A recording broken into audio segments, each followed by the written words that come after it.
Today, we're not playing around on The Real Reality. We've got the winner of season 22 of American Idol, Abi Carter, in the house. She stole our hearts and never gave them back. She's out with her debut album, Ghosts in the Backyard, and it is stunning. She's got the voice, the stories, the piano skills that will wreck you in the best way. As our first singer-songwriter on the show and someone who has done a huge competition reality show, I'm excited to dig in and learn about Abi's experiences, and I want to learn how an American Idol is made. Plus, Abi will be joining me for an exclusive after-party episode where I'll be mixing her up a drink and likely a little trouble. So click the link in the notes below to access the exclusive bonus episode. And if you're not already, make sure to subscribe to the show and follow us on socials at Real Reality Pod. All right, what do you say? We chat with the American Idol winner, Abi Carter. I'm ready. Wait, this is my first podcast. Is it really? Yeah, this actually is. Shut your mouth. So I'm really excited about it. Wow. All right, Abi, this is your first podcast. We're about to learn a lot together. I'm about so to excited. Learn about podcasts. Probably a lot about myself too, so I'm a little worried. Well, let's go. We're getting knee deep. Okay. Do you mind if I do like a rapid fire? We just like to start this out, just asking random questions so that we can break the ice. I'm scared. Go for it. Don't be scared. Okay. Is there a word that like grosses you out? And if so, like what is it? Ooh, perpendicular. Really? It's just kind of weird. Mine is, I have two. Moist.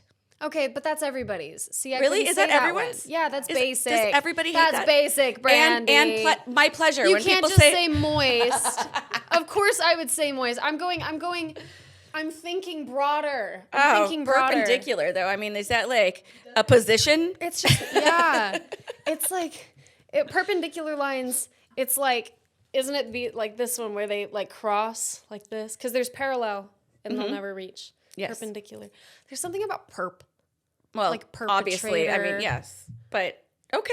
All right. I don't know. My pleasure, too. I can't go to Chick-fil-A. My pleasure is weird. It bugs me. That is weird. It bothers me. Sexual. It is, right? It is. Kinda. Yeah. Yeah. And that's interesting coming from Chick-fil-A, that they would really ground on that. No, they have to say it. They have to say it. Yeah. It's like, it's policy. Yeah. My pleasure. Do you have a word that you pronounce funny? I mean, you don't have an accent, but I'm from Texas, and I couldn't say toilet for like the longest time. I said toilet for years. Well, that's like the Southern way of doing it. My best friend always said like pillow for pillow. Yeah. No, I'm actually like really strict about saying things correctly. Okay. So I don't say anymore. Don't? It's weird. My boyfriend's from California, and he says salary for celery, and it drives me completely batshit. That's not a California thing. No. That's a your boyfriend thing. I know. Yeah. I'm like, why can't you pronounce that? My no stepbrother used clue. to say breakfast. I was like, dude, breakfast? There's a K in it. There's a K. See, okay, Valentine's Day. Actually, there's no M. There's no M. That's weird. Valentine's Day, yeah. See, I knew people that would say, I hate when people say phrases wrong inside of sentences when they misuse them. Like I had a friend who always said otherwise than. That's not a thing. To say otherwise than, or my boyfriend says unless if. He's like, I'll go to the store unless if you're gonna go later. If and we gonna go later? Unless if. It's just unless. The if is implied. Do you fight about this? We fight about the salary thing. I have decided to start making a tally so I can only bring it up every 10 times that he does it.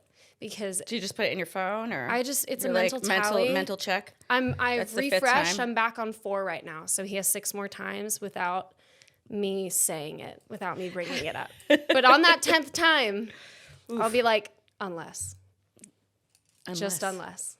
He does it a lot, and he'll be like, okay, and then it restarts, and that's just how we do it.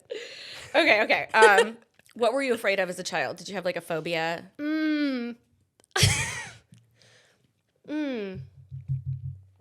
Oh my God, I had so many fears, but like how brutal do we want to get here? I have a lot. They actually, on Storage Wars, they listed all of them, like, but in like a really fast pace. Oh, that had to like send you into shock. It was so many because they learn about them and then they intentionally use it do against you. something in order for me to have to deal with it on camera because they find it amusing. Okay, here's a normal one that I think is a normal fear to have. It's called submechanophobia.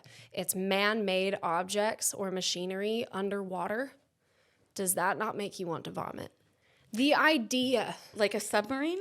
of a submarine or like abandoned man-made things like a sunken ship. Okay. I was swimming in the ocean one time and I came across this like 15-foot abandoned anchor. I was like snorkeling and I saw it. I nearly threw up in the water. And it was the most terrifying, truly terrifying to my core thing that I've ever experienced. Why? It's uncanny. We're not supposed to be there. Our things, we can't live underwater. Our things should not be there. Okay. All right. You know, I went and I'm saw afraid that, of escalators. I mean, I think, see? clowns, snakes. Okay. I mean, I Well, have a story behind all of these, but that's fair. yeah. See, mine is just man-made objects underwater. Dolls, terrified of dolls. Okay, that's fair. Ugh. That's fair. Dolls But are- like porcelain dolls, not like Barbies or. Like porcelain dolls. Barbies don't really bother me, Yeah. no, but Because then we'd have a problem. like American Girl dolls. Ooh, yeah. Yeah. There's something Spooky. haunted about Especially it. the older, There's something haunted about it for sure. For sure. absolutely. Annabelle. Yeah. Yeah, I mean, Yeah. that's Wait, not isn't why. Annabelle is the doll? Isn't She's there a also Raggedy Ann doll, but Yeah. Yeah. Isn't there also a scary movie called Abigail? is that your full name? Abigail's my full name, and Annabelle is my sister's name. So I was just thinking about it. So got named after creepy dolls. I don't know. Is there a movie I'm named pretty damn called sure Abigail? that there's an Abigail, like a scary horror film Abigail.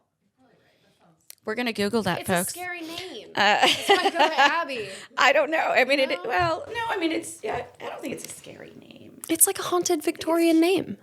I feel like it is. Well, you could be Bimbo or you could be Haunted. I don't know. I That's mean, true. Brandi, Brandi, Abby. Yours is a little more wholesome. fair enough. Okay.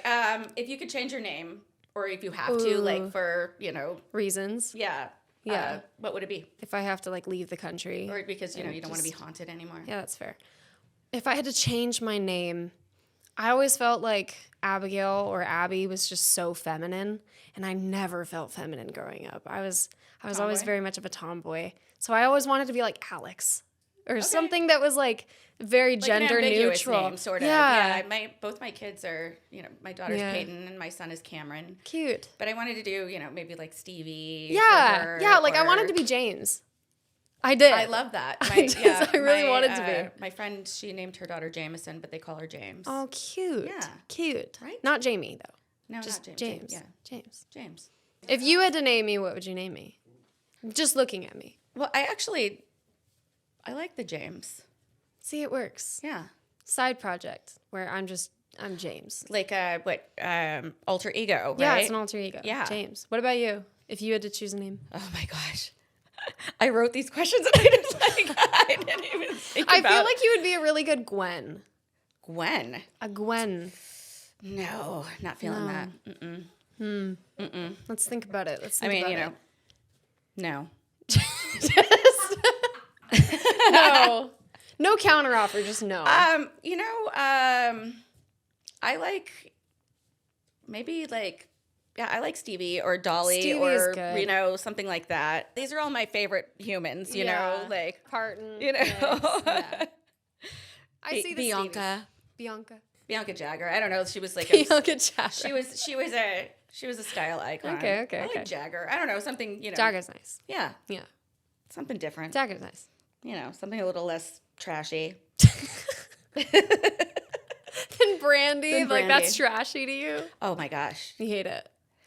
I don't hate it. I mean, it's my name, Yeah. but nobody's taking Brandi seriously on a business I card. understand it. You know? I They're understand like, it. yeah. See, I feel that way with Abby.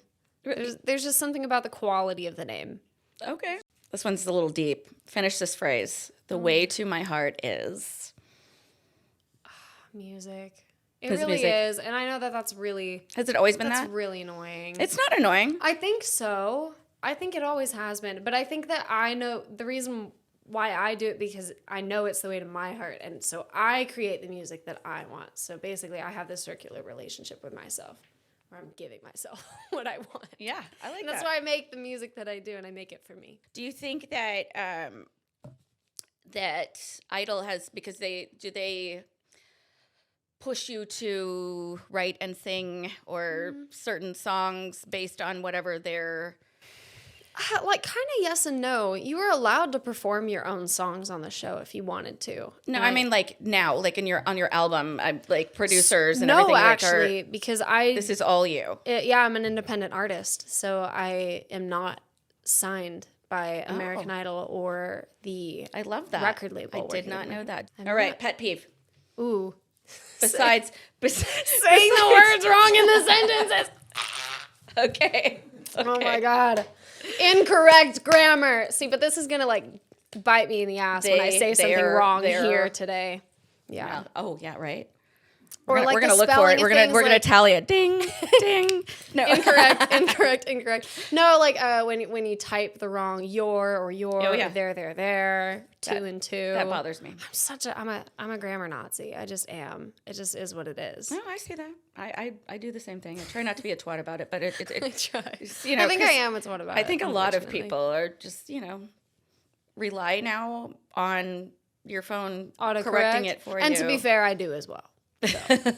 Like if I don't know how to spell we're all something, just getting I'll a little speak it dumber in. as we I'll just go speak it because in. we don't have to think about anything anymore. It just does it for us. It just is what it is. This is the age of AI, guys. Okay, do you believe in ghosts? Clearly, maybe. I believe in spirits. Okay. I believe in I just believe in other things. You know what I mean? Other being like we can't be the only form that there is. I believe in souls. And So then, yes. Sure, yeah, I believe in ghosts. I mean, you haven't had an actual encounter No. or anything of that nature, but no. but But you I've had believe that very there intense feelings about something, feeling like somebody else has been telling me to do something or not to do something. That when I Do you followed think that's it, more like a spiritual guide, or yeah, or it's like your own consciousness on another plane for some reason. Okay, But I haven't really thought through this, so all right, you have time. You're don't young. question me on it. Okay, large audiences or more intimate? Oh, okay. Well, there's like really great things about both. Like the energy of a really large crowd can be amazing, but the intimacy of a really small crowd that cares about what you're doing is also very magical. So I can't. No, I defer. I plead love the them fifth. both. I love them both for Okay. different reasons. Okay. If you could go back in time, where and when would you live? Okay, hot take. 2020 was the best year of my life. I loved quarantine. I loved it. Really? Yeah, I had been working a full-time job since I was 14 years old, and quarantine hit, and it was the first time that I had the real excuse of being able to step back and be a kid again without like quitting my job or something like that. So I didn't have to work anymore, and I lived at home, and it wasn't my fault. And I got to like be home all the time, and I swam in my pool, and my two best friends basically lived with me during the time. So we were just, it was the greatest time ever. I mean, you know what? It's not necessarily a hot take. I think I've heard that many times that people kind of just really enjoyed, just being able to simpler breathe and things. sit back and do fucking nothing. Yeah. You What know? about you if you could And transport? If I could transport, I don't know. I really always am drawn to like music and fashion from like the late 60s, early 70s, Wait. So we could transport back to before back we in time, even. man. Oh, You're well, going I didn't back in know time. this. I didn't know this. Yeah. And where would you live and like when? God. What time? Back to the Future. If you can get in the What DeLorean could we like and truly alter about the world? What could we change? I Yes. feel like 9/11 has to be the answer. Like, I feel like we got to go back and fix something there. Well, I mean, if we're trying to, we're doing the pageant answer. That's true. World peace. World peace. No. I just meant for fun. Make the least deaths. Like somewhere that you know. You know what? I loved the 2009. 90s. That was kind of a great time. 2009. I would go back to 2009. 2009. I would be 7 years old again. I would play with Barbies, and I would have a great imagination, and I would enjoy being a kid. Again. I would. Okay. I like that. All right, movies or books? Are you a big reader? Oh, don't hate me. I love reading, but God, there's something about going to the movie theater, getting a big ass bucket of popcorn, and just being immersed go to the movie in a theater. world. Like a lot. My son has a membership. He's very into film and movies, and so he goes to the movies a couple times a week. Like he loves it. I used to love it, and now I think I've gotten to a point where I'm just like I work myself into exhaustion, and so I sit down in that seat, and I'm like able to sit for a few minutes, and I don't know if it's probably just my fucking age. I don't know, where I'm just like, no. Okay, I saw Freakier Friday yesterday, and it was such a good movie. Was it cute? It was really cute. Yeah. It was really cute. Okay, piano or guitar? Because you play both. Piano. I do play both. Piano is like in my soul, engraved into my bones. When did you start playing? I was like 7 or 8. So not super, super young, but definitely young. Did you do like strict lessons? I did. I did. My piano teacher, her name was Marta Basham, and she lived in the Coachella Valley, and now she recently moved, and I haven't seen her in so many years, but we keep up together, and she sent me a video of her reaction when I won the show, and it was like, oh my God, that broke me down. She is the sweetest soul in the world. I love that. Can you do any impersonations? God, don't do this to me.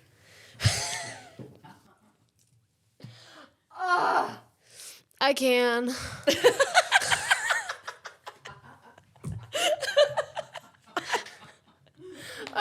Okay. Don't make fun of me though. If it's like really shitty today, I don't know what to say. I do a terrible Steve Irwin, if you know what I mean. Like, I've got Mickey Mouse under my belt. Okay. I'll do my best. Well, hello everybody. My name's Mickey, and you're at the Mickey Mouse Clubhouse. Ha.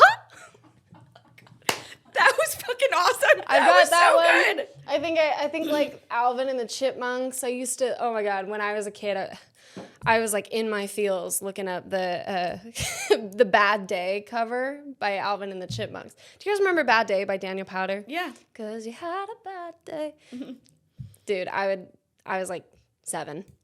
Did Alvin? Did they sing it, or was it the Chipettes? It was the Chipmunks. It was the Chipmunks? For sure. It Yeah. was Alvin and the Chipmunks. And they did a cover. I'm gonna kill myself. Where is the moon in the mood of the mouse? You can't cut the leaves and the magic is lost. You know. Oh my God! Yes. Oh, we have a live I feel audience. like it could have been studio better. audience. Could have been better there. Yeah, we have a laugh track and live clapping. Oh my gosh. Oh, we're on to something. Yeah. This is great. Okay. Moving on. Okay, debut album. How was that? Ooh, incredible. I think that, I was so worried being on the show, wondering what it was going to be like being after the show and whether I was going to have the autonomy that I really wanted to have when I was starting out my career. And it was incredible for me to be able to write these songs that mean so much to me and feel so close to my heart, and to own them and to have complete creative decisions and control around a project. Mm-hmm. And that's what that is for me. That's what Ghost in the Backyard is for me. It's a whole compiled list of things that I wrote, and I got to do it, and it's out in the world. That's awesome. I mean, most people don't get that opportunity to have the autonomy of giving, putting all of yourself into something, and without putting their, I always say, without them putting their dick in it, basically. You know what I mean? Like that's that's essentially what it is. You know what I mean? Like you feel like you made something great and you thought it was funny and you thought it was brilliant and you loved it so much and you put your whole heart in it, and then they're like, yeah, but we don't like this, and you're like, change it. Fuck. And then you change it, and then you don't end up liking it as much because you changed it for somebody else, and then now you hate performing it. Now you hate putting it on the internet, and you just don't have your heart and soul in it anymore. Exactly. But there's pros and cons to everything. Constructive criticism is one thing, and changing something that was so important to someone is entirely another. Absolutely.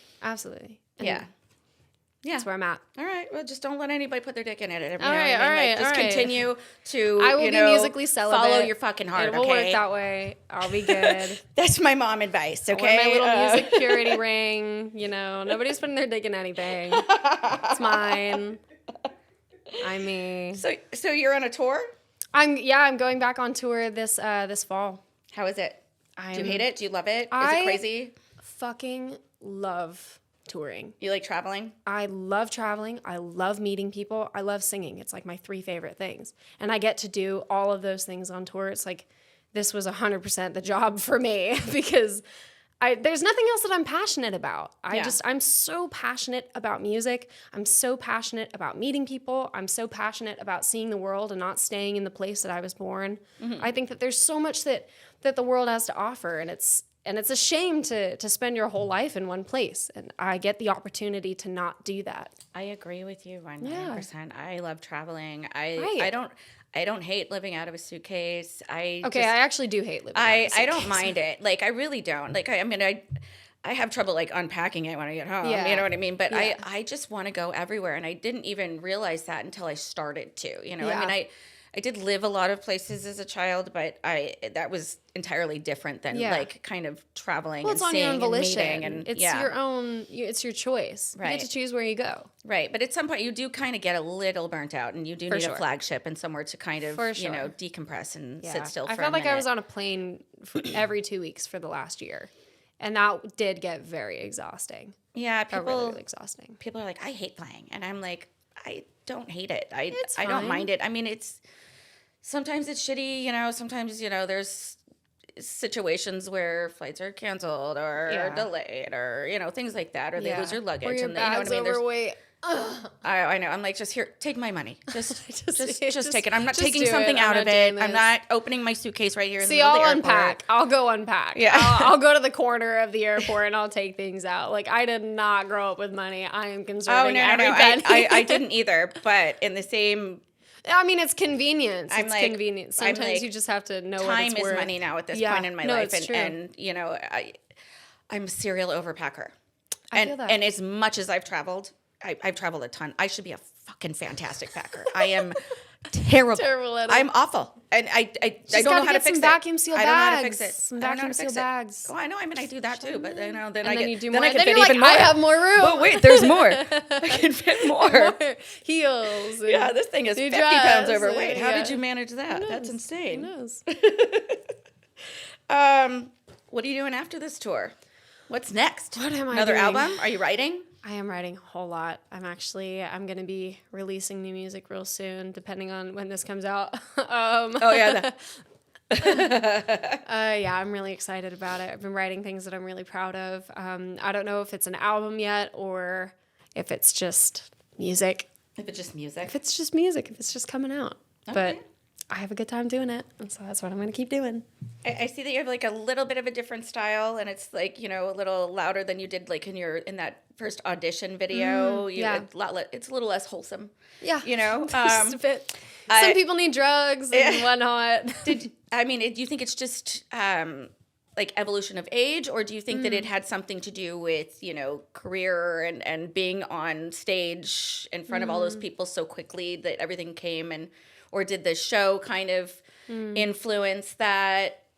The show influenced a lot of things, like the fact that I don't know, I thought I was just a busker before the show. I was just sitting on the side of the street playing the piano and singing into a mic. I didn't even know what that was. You didn't know what a busker was? I didn't know that was the term. Was a term for it. Yeah. It's like street performer. I was a street performer, basically. Yeah. I didn't know it was a busker. I would set up on the street. They're called being buskers. I was a busker, and I would just sing. I would take requests. I would sing anything to anybody. So I kind of always thought that that's what I was artistically, that I was a girl behind a piano, and I would never stray from transition beyond I didn't know how to perform. I wasn't comfortable being on a stage. I wasn't comfortable walking around or moving my body, my arms. Like, I'm awkward as hell. What am I going to do on a stage?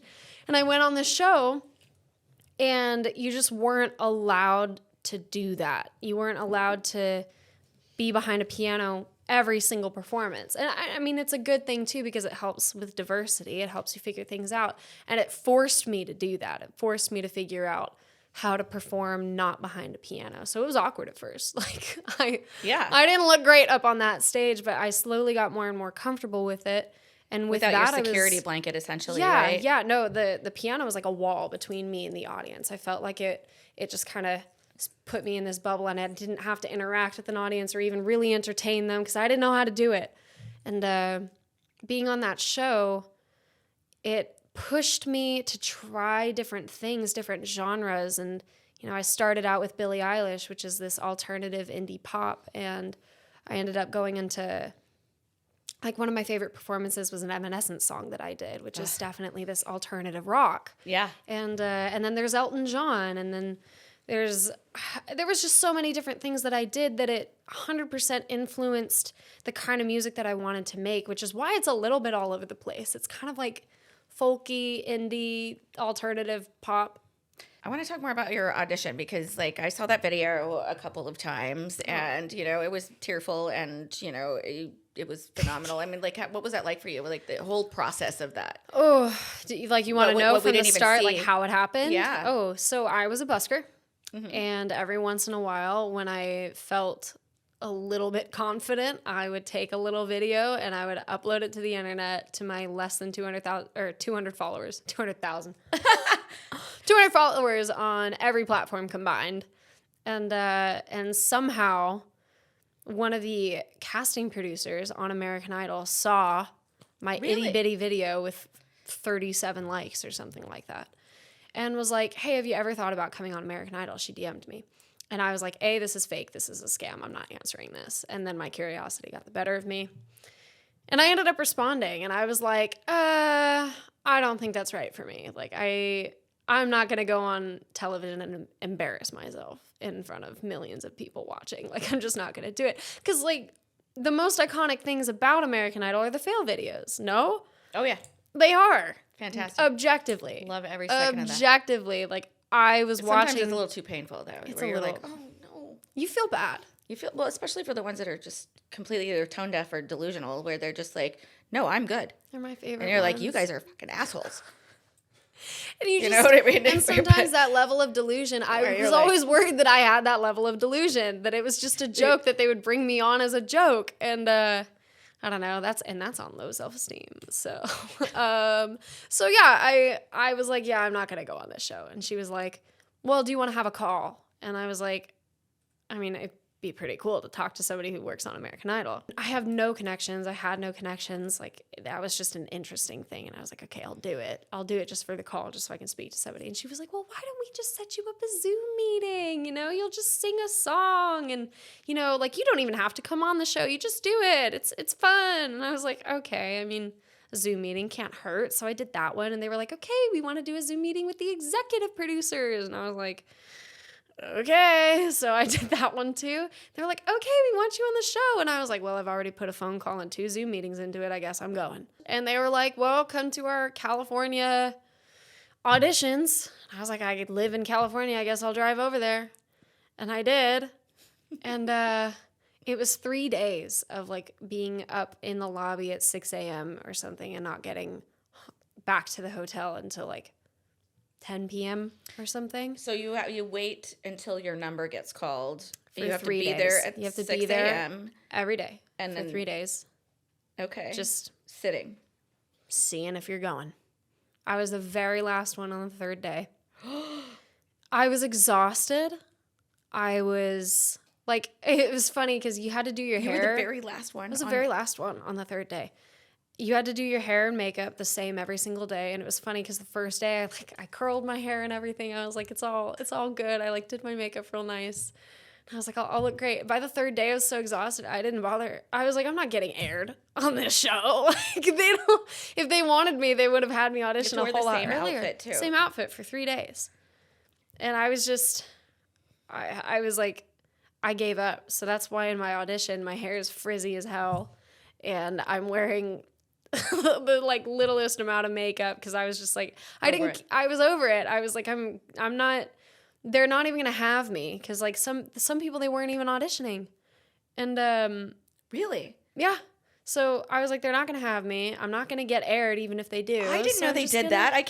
Can you imagine sitting there for 3 days? Yeah. Oh my God. And then them being like, yep, that was Yeah, it. that was it. Bye. Like, Thanks for coming. judges are going on break. So it was just not that like they legally had to. Like they were working very hard all day. So it's not like they were tapping out or something. But yeah, it was the last one. It wasn't too late though. I think it was like 8 p.m. when it was my turn on the third day. And the 2 people before me got no's. And so I was like, they're over it. Just defeated. They're over it. It doesn't even matter. But it was okay because I wasn't going in there expecting anything, really. But I went in. They were like, what was it like growing up? And I was like, No, you One were, of- you were you were cute. I was You like, were well, I'm one of 7 you were kids. lively. Grew up in a religious family. And they were like, anything else? And I'm like, no. Like, Did they edit it to look like that? Because it was so cute. I mean, Well, okay, your personality was shining. I was trying, but oh my gosh, I was so spaced out. They were like, did you go to any of the festivals? Because I live in Indio. And I was like, oh, I got to go to Stagecoach last year. Lou Bryan headlined the fucking thing. Yeah, and you were like, And I'm like, oh, didn't see ya. Like, were you, like, I was like, I oh, were you in know the you- crowd? Like, oh, you went? Like, was that fun? As if he wasn't the main event. I was you're so, like, I was there on the third day. I was You're so like- spaced out. I was tired. I was like, my voice is going to crack in this audition. Like, we've been singing and practicing for 3 days now. My voice is so raw. Like, I'm not going to hit any of these notes. This is going to be a fail video on YouTube if it does Smashed go it. through. It was crazy. It's kind of Smashed crazy how everything came together because I was 100% worried. Yeah. so humble. It's so cute. You picked your song. I mean, Yeah. why Billie Eilish? I mean, she's phenomenal, and you sang it beautifully. But I mean, Well, I was actually was that your go-to karaoke song? no Busking song? It had just come out actually. Like it was when I chose it. We did the audition in October, but we had to choose our songs in like June, and it had just come out from the Barbie movie, June or July, something like that. Just came out from the Barbie movie, and I was just You tell me. I don't know. I was just trying to figure out what would not be overdone because I think that all the time when people go on these shows, it's a lot of the most beautiful, iconic songs, but at some point, they're done and done and done and done and done and done and done. So I was like, what could I do that couldn't really be compared to anybody else? Like nobody's done a version of it yet. And she bangs. And she bangs and she bangs, she moves, she moves. So yeah, that was why I chose that one. And they were like, okay, but can you like abify it? Can you make it yours? And so I spent a few days trying to figure out how I was going to make it mine. Cause it's difficult sometimes when you're singing somebody else's song. Yeah, you want to honor it. You on want to some honor it. level, You don't want to but- change it so much because it's theirs. It's the work that they put out into the world and have been attached to. And yeah, I didn't want to like royally screw it up. I mean, that's what Katy Perry said. She was like, please do it good because Billie Oh, you're Eilish's like, version no is pressure, so good. bitch. Yeah. I was like, well, I hope you think it is because if not, like, I just embarrassed myself thoroughly. You know, I met her dad. I was working at the swap meet, and I was doing like, I was signing autographs and doing this whole thing. It was like, and he came up, and have you ever seen what her dad looks like? I don't think He's so. like this bald fella with like glasses, and he was wearing like a satin jacket with a dragon on it, and he comes Satin up jacket. and he goes, big fan. My daughter is a huge fan of you. And I was like, oh, thank you. You know, I'm always like, thank you. Katy I don't, Perry. he goes, can you make it out to Katie? And I was like, is that a Y or an IE? He was like, it's a Y. It's Katy Perry. Katy Perry's my daughter. And I was like, okay. You know? sure, pal. Yeah, all right, all right. So, I was like, here you go, bud. And he was Can you like, can we believe take that? a picture? Blah, blah, blah. And I was like, yeah. Take a picture. And I was like, hey, snap a photo of this dude while we're doing this. So later, I Looked looked it him up. Sure enough. It was her dad.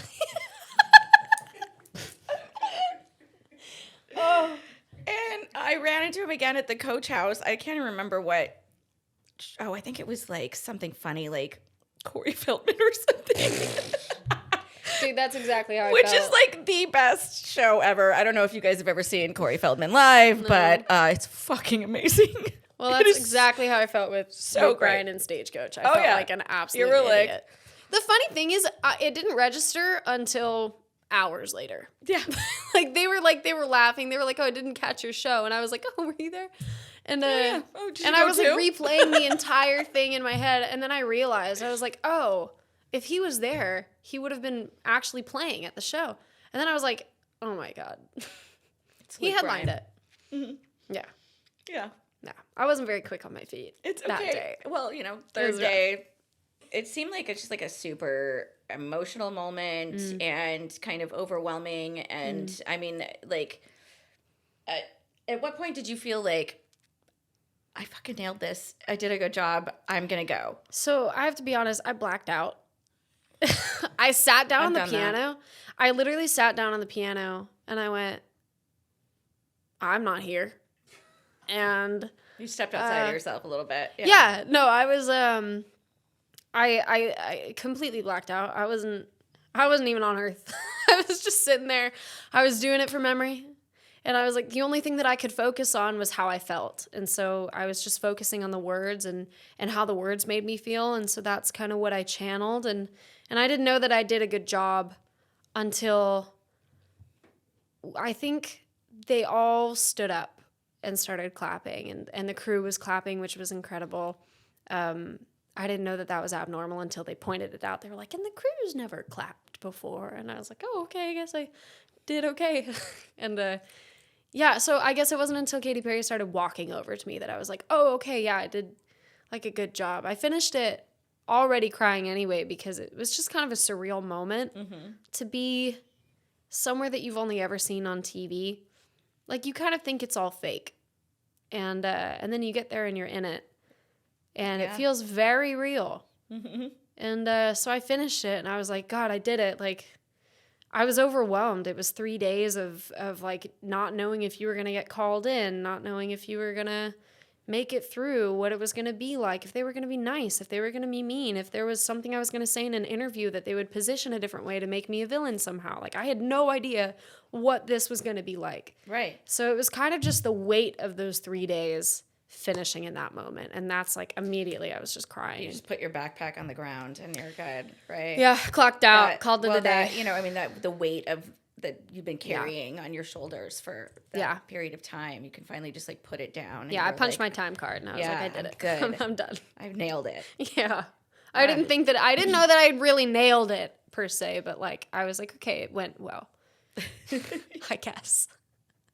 And then like the process after that seems so grueling. Like it was that. Oh yeah, it was Is it like immediate, or do they get you take a beat, go home, and then you're like, yeah, no, you take a while. My audition was in October, and then Hollywood Week was in December, and then the next round was Hawaii, which was in February.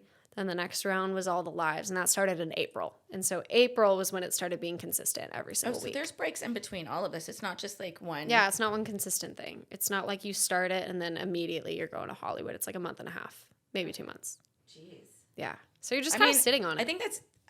So I did my audition. Nobody knew about that's it. Better though, because you get a second. a little bit of a breath because Yeah. it is grueling. Like I mean, Yeah. like the amount of work that goes with that in It was just each funny little because like I segment. did my audition and it went amazing. I got my golden ticket. Then I went back home and I kept busking on the street. And like it's weird that like that moment happened. Were you they were busking like on the street in India? in Palm Springs, yeah, Palm Coachella Springs. Valley. Okay. But it was just funny how this life-changing thing can happen, except it doesn't change your life yet because nobody knows about it yet. So I just continued my life thinking that that was probably how it was going to be anyway. Like, maybe they don't air this, or maybe I look bad on the show, or maybe people don't think I'm pretty enough, or, you know, so they don't vote for you because they don't really like you, or like I had no idea. Some of the winners. I don't think anybody's really that concerned with appearances. I mean that in the nicest possible way. They're very talented, and you know what I mean. And we all don't look a certain way starting out in careers. I think you know, I just a lot of people's beauty, you know, I had a is money, perception of what you it was know, going to be like. and help.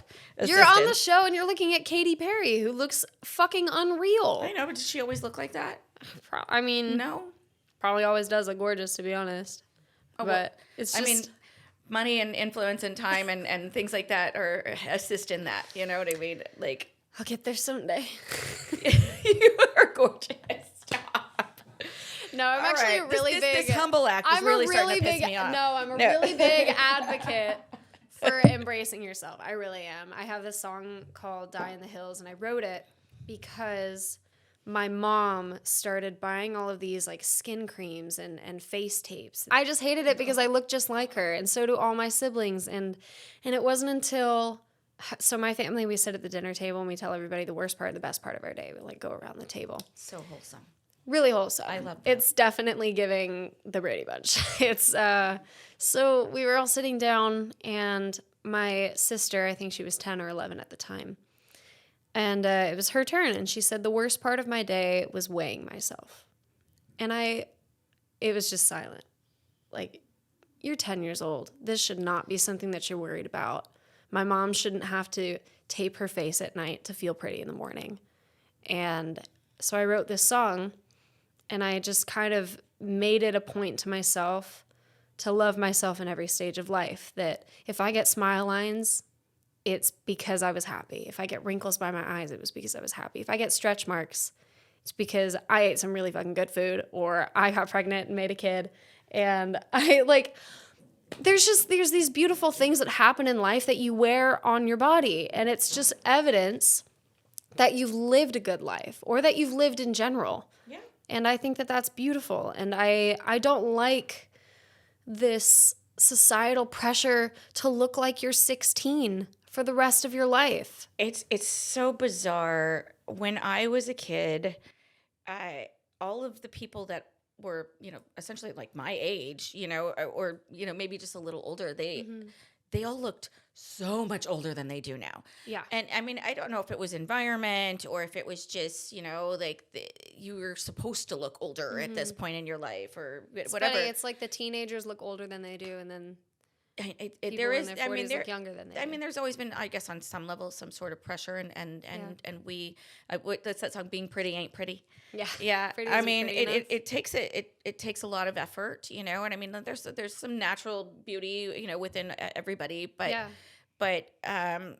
learning how to embrace that, especially if you're in a limelight situation, you know what I mean? And there's that pressure, like, where they're like, hey, I've had a lot of these. Hey, what do you got going on? You having a hard time lately? Are you gonna gain a little weight, or looking a little tired there, honey? You know, little makeup will help. You know, just little concealer. Yeah, just, you know, things like that. You know, looking a little wide. You know, looking a little wide. You know, I'm gonna start using that. You know, I'm just gonna start using that. Looking a little wide. You know, sturdy. Sturdy. Oh God.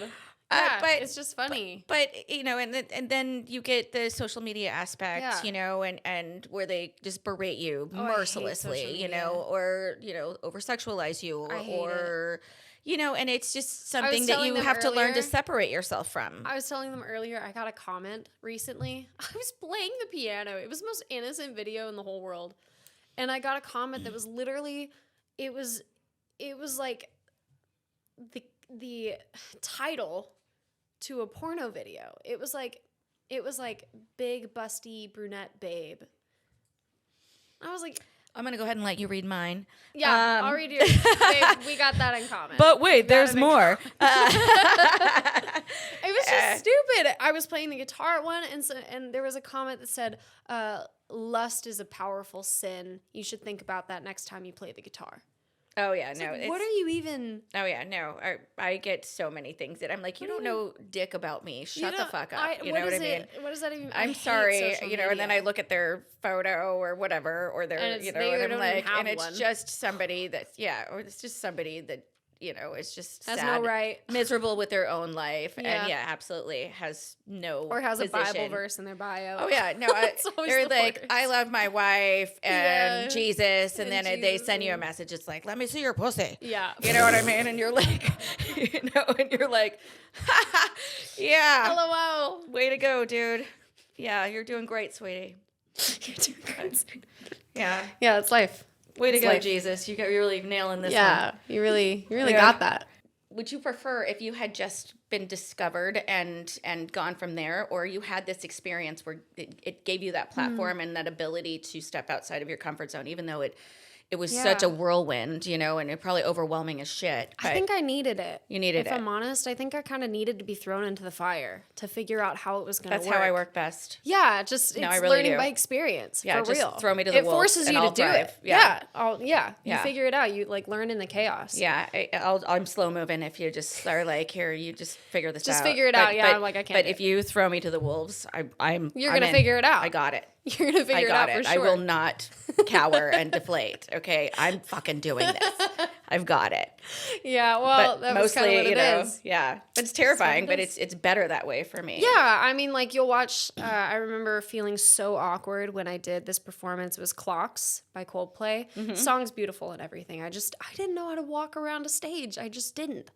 And but the night before, they were like, "Abby, you should try something different. Like you should spice it up." So the next day that I performed, I was like, "Okay, I guess I'm walking around a stage," and got me a little bit comfortable with it. And then the performance after that was the Evanescence one. And that's where I felt a whole lot more comfortable with it. And I was, dunna, dunna, dunna, so, dunna, dunna, my spirit, and I was like moving my arms, my body, and walking around a stage and engaging with an audience. And it made me realize that not So you only... didn't choreoreoh that. You just No, we did. That on did. the We fly. kind of... Oh, okay. No, I was I like, didn't do it on the fly. Oh, my God. Girl, I am not a dancer. I was like on the fly. No. No, I worked with the movement coach on the show. I was like, ma'am, you need to help me. Like, I'm struggling Excuse me, over here. miss. Can you please help me do this? And she did. She was awesome. And then after that, I realized that I not only had a love for music and for singing, but for performing, for actually doing it. And I never would have known that if I had just stuck to busking and sitting behind a piano. I never would have known. So going on this show, it was trial by fire, and I learned a lot of really great things about myself, I love and that. it influenced my music 100%. So you do it all over again a million times. It was stressful as hell, Yeah. but maybe if I knew the outcome, because the whole time, like I wasn't. You didn't think you were gonna win? No, you would have to be crazy to think you were gonna win a show like that. Really? Absolutely. No. I mean, I think, some people are just confident and manifest and You know what? And great for them. Great for them. I don't know. But you have to be actually But I mean, I'm certifiably- more of a humble, there's no way. certifiably fucking insane to be in a crowd of like 60,000 people and be like, yeah, I'm the one. I'm going to do it. That wasn't my perspective at all. So you thought every time you were going to get just Yeah, canceled off? 100%. Yeah. At one point, I felt like I was trying to. You're just 'Cause shocked as I shit every was like, time they were like, yes. With that Coldplay one, I was like, this is it. I'm getting sent home and better for it. I'm anxious. I want to go sleep in my bed. But because you don't think you're going to win, like that's crazy. Yeah. I wanted to do the audition to see if I could get the golden ticket. Like if that would make me feel a little bit validated, like, okay, I'm an okay singer. Like I could make it through this. And I did. And it was amazing. And then I ended up getting the platinum ticket, which was like, okay, wow, you must think a lot of me. That's insane. But every week I was like, okay, this is the week. Like I'm going home because why would you think anything else? I'm up against these insane singers and artists, like people from Broadway, people that clearly just have like the soul of a singer in them. And I never thought that of myself. That like I love the humbleness. I was just a girl who was like playing the piano in my living room. Like what you don't think you're gonna get on a TV show and wow the world. Yeah, that's the dream. Yeah. That's the dream. I mean, that's what you ultimately, hope for, Yes. Yeah. But yeah, you never know. Did you make friends? Absolutely. With the other contestants? Yeah, I made so many friends. We like. Did you pretty feel much bad all- that you beat some people, or? Oh, I was like devastated. We were all devastated. Every time our friends got eliminated, it was like a heart. Were you friends with gut-wrenching everybody? thing. Was there like somebody you didn't like? No, there wasn't anybody I didn't like. The thing is, it's All right, funny. you can tell me. I thought that being on the show, it's a reality TV show, so I thought there was going to be cattiness behind the door, and there just wasn't. I don't know if that was unique to the season that I was on, or if it's like that every time. But I think that everybody was just pursuing the same thing, and we were all kind of so different that it didn't really matter, Like there was space for everybody. Again, I don't think anybody went on that show thinking they were going to win or trying to win. So everybody was just like, seeing how far I can get. And when you get eliminated, you're like, all right. It's super surreal, even in this moment. I mean, like, but in that moment, how did you feel? Like, did you just feel like your head was going to explode? Did you just feel like, this is not real. This is not my life? That one. Yeah. I think I'm dreaming. My whole body went numb, actually. And that's why I fell to the floor, because I was like, I actually can't keep myself up right now. I didn't have any inkling that I was going to win. Like, I just didn't think that was what was going to happen. Historically, American Idol is they really like country singers. They really like male country singers, and there I was up against 2 male country singers in the end, the top 3, and I was like, and it was fine. I was happy for them. I was like, like, guys, you're gonna be the next American Idol. How crazy is that? And then they said my name, and I was like, it wasn't like, you can't even fathom it. You genuinely can't even fathom it. When you had maybe it was just the mindset that I had in it, where I was really grateful to be there, but like, you don't think it's real. Yeah. Like, you're just ready to get voted off. But honey, it is. So, like, it is reality You're an American TV. Idol. Yeah, that's bizarre. That still hasn't hit. I don't know if it ever will. Do your friends and family, do they treat you different? No. Not at all? No. Not at all. They don't. Yeah, my family, my mom still calls me to ask me if I can take my brother to football on Wednesdays. And I'm like, Mom, I live in LA. And she was like, but do you have time to drive down? To drive to India? To the valley to take Nate to football. And I'm like, it's funny. I'll send him a car. Yeah, I'll send a car. We'll send him an Uber. I should do that. Wait, that's easier. Why didn't she think of that? Wait, no, because he's minor. He can't go in an Uber. Yeah, no, I don't get treated differently by my family or friends. I'm just... No, I mean, like, nobody. No. But maybe it's because I haven't changed, Like, if I don't know, if I won American Idol and then became a bitch, like, maybe they would treat me differently. But I mean, I don't know. Your life has changed exponentially. You don't live in the same place. You don't do any of the same things, like, on a day-to-day basis, and you're touring and your style has changed and you have a fucking album and you know what I mean? Like, yeah, I think that it's just, I don't know. I think that I hope it's a good thing, but yeah, just no, these are all good things. You're allowed to be successful. Yeah. You know what I mean? But you're also allowed to be humble about it. And I think that I haven't changed. That's a difficult niche to find. I think a lot of people, like, it does change them, 100%. Do you think that, do you get noticed a lot out in public? Yeah, I do. And it's really weird. Yeah. Do you hate it? I don't. It can be a little overwhelming at times when I forget that people might recognize me, and I'll go out in my Crocs and my jorts. And then they recognize me and I'm almost offended because I'm like, damn, you think I look like this? And then, but it's really cool. Like, what a privilege is that? Like, what a privilege is that to have this life and to go out and to have people recognize you for the thing you're most passionate about. I love your positive outlook. I get it from my little sister. It's great. No, I love it. I do. That's also not, it's rare. Oh, it's rare. It's a rare, beautiful thing. Well, maybe it's just not intense enough right now. Leos are never this humble, so I'm a little.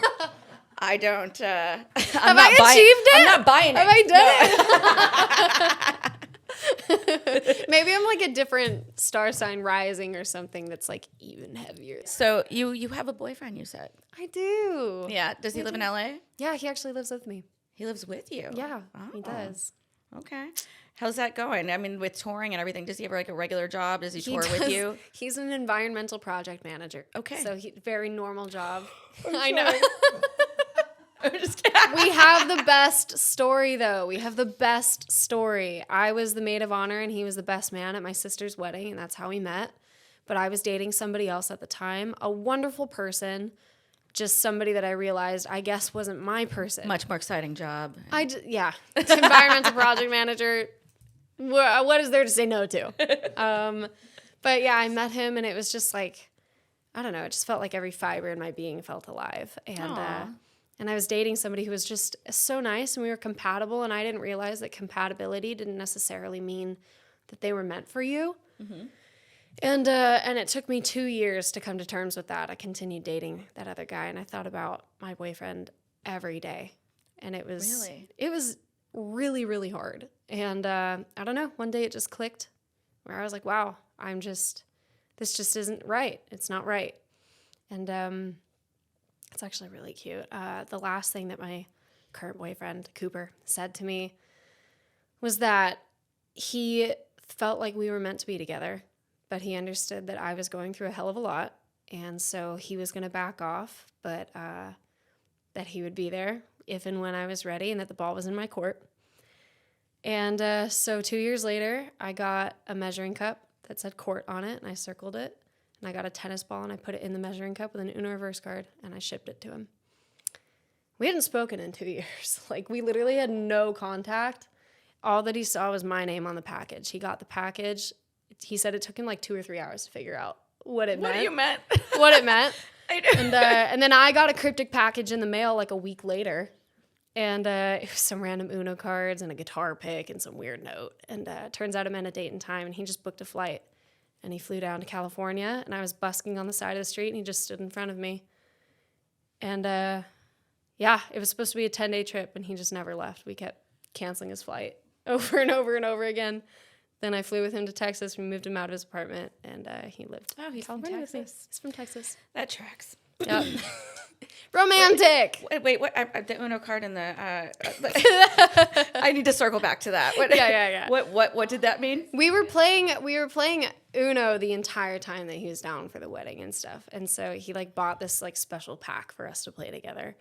And so I put the ball inside of the cup, and I put the Uno reverse card, meaning the ball's in your court now. Is he having a difficulty at all with it? It was weird at first because I felt like I was in such a whirlwind of things. It was really hard to balance relationship and like career and just how I was feeling. It felt so bizarre after Idol, and even during Idol, it was like a massive brain fog of just being unable to piece together the world around you. It was funky.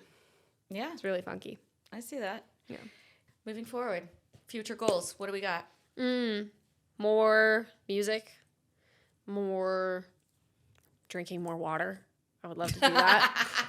I would love to be good at that. That would be great. Yeah, honey. Staying hydrated Let's just be awesome. Realistic, okay? Yeah, it's not happening. It's not happening, but I'd like to think that it would. Tour more, meet more people, write more songs, be happy. Read Again, more. Realistic. No, Fair enough. I'm kidding. Fair enough. No. Girl, I got a song. Happiness is within you. It's subjective. You it's make subjective. a fucking choice. I'm happy when I make sad songs because I'm like, oh yeah, that hits. Yeah, that tracks. Yeah, that tracks. It's like gut wrenching. Love it. You love it. You love writing the sad ones. I love it. Yeah. Yeah. You love knowing that some poor girl is just sitting at home like with shaking. headphones on, just sobbing. Shaking. Well, it's me when I wrote it. Yeah, everybody else doesn't have it too. Just sitting in the pantry eating a tray of brownies by herself, you know. For me, it's the Girl Scout, what is it? It's like the caramel coconut, the caramel delights. They were Samoas, but I think that was offensive on some level. I don't know. So now they're caramel delights. So they're caramel delights, non-offensive Girl Scout cookie. Yeah. That's what I eat. I can't eat those. I am anaphylactic to coconut. Oh. But I did eat them as a child, and they were delightful. So I know how to take you out now. Yeah. I have an EpiPen, bitch, okay? Fair enough. Fair enough. I don't want to use it, but I will. Abby, this has been a total blast. I think it's time for a cocktail. Are you ready? I do think it's time for a cocktail. All right. I am making you a peach Cosmo because you said you liked lemon drops, and so we're gonna defer from lemon drop, and we're gonna do a little something similar-ish. I love peach. All right. I love really sweet they're drinks. in season. Ooh, So they are. peaches are in season. They are in season. I love a peach. Let's drink. Yeah.